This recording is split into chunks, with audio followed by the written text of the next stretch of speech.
masaya, pero laging may kwento. Dear Love. Dear Love. Dear Love. Dear Love. Dear Love. Sa Love Radio. May sapat ka na bang ipon pampaanak para dagdagan mo pa ang gastos nyo sa kasal? Huwag kang tatakbo sa akin pag nangailangan kayo. Hindi po talaga ako tatakbo sa inyo. Kakayanin ko. Pinangako ko kay Grace na pananagutan ko sila ng magiging anak namin. Hindi ko kayo bibigyan ng basbas sa pagpapakasal ninyo. At kung balak mong mamanhikan sa pamilya nitong si Grace, gawin mong mag-isa.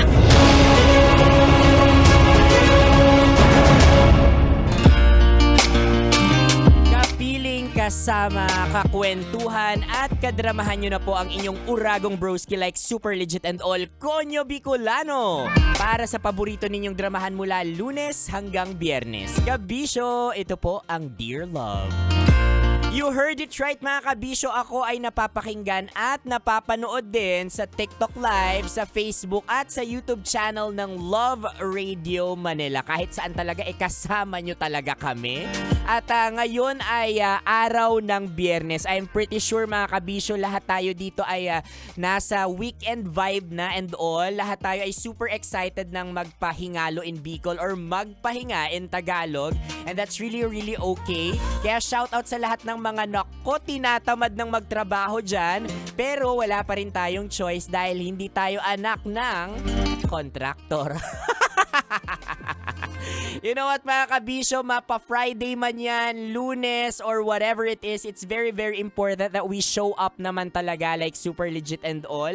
At napaka-importante na yung mga trabahong meron tayo ngayon or yung pinagkakabisihan natin ngayon na pinagkukunan natin ng hanap buhay, pangkain sa araw-araw, kahit papano we're grateful. Kasi mga kabisyo, diba, we're so pagod ngayon pero hindi natin naisip, OMG, pagod pala ako sa trabahong minsan kong dinasal kay Lord. Oh, 'di ba? Kaya ngayong Friday, 'yan ang paalala ko sa inyo. Somehow tingnan natin ano ba yung mga pinaninindigan natin ngayong araw and be very thankful dahil up until now sa mga pinaninindigan mo ngayon, tumitindig ka pa rin. O kasi yung iba dyan naninindigan noon pero ngayon, kaluluwa na sila. Oh.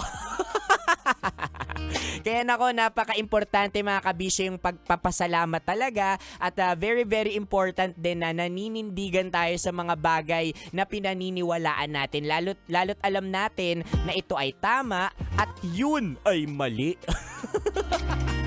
Ay nako, napaka-interesting talaga mga kabisyo. Kaya naman mga kabisyo, maya-maya, hantayin nyo po ako dahil sa aking pagbabalik, bubuuhin natin ang Dear Love natin. You heard it right mga kabisyo, sa aking pagbabalik, agad-agad bubuuhin natin ang Dear Love natin. Mapapakinggan nyo yan nationwide at syempre, live na live din sa ating mga social media accounts sa TikTok, YouTube at Facebook Live ng Love Radio Manila. Kaya ngayong Friday, nako sa mga opisina dyan, katulad ng Philippine Airlines na nakatutok sa atin ngayon, SM Prime Head Office, SMDC at sa lahat ng mga tsuper dyan, kung kayo ay may mga cellphone, may mga cellphone, go online dahil mas okay na pinapakinggan at nanonood din kayo kay Konyo Bicolano para makita nyo naman kung gaano ako ka-aesthetic ngayong araw.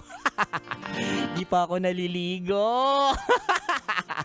Bakit ba, 'di ba? Ay nako, o siya mga kabisyo, basta maya-maya sa aking pagbabalik, abangan nyo ang kwento natin na for sure kikiligin kayo at matitrigger na naman kayo.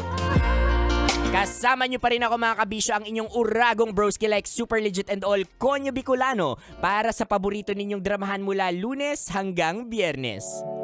Kabisyo, ito po ang Dear Love.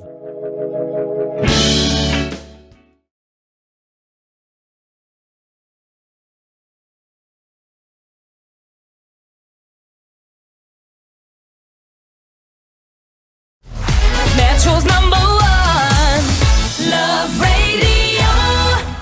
Basic!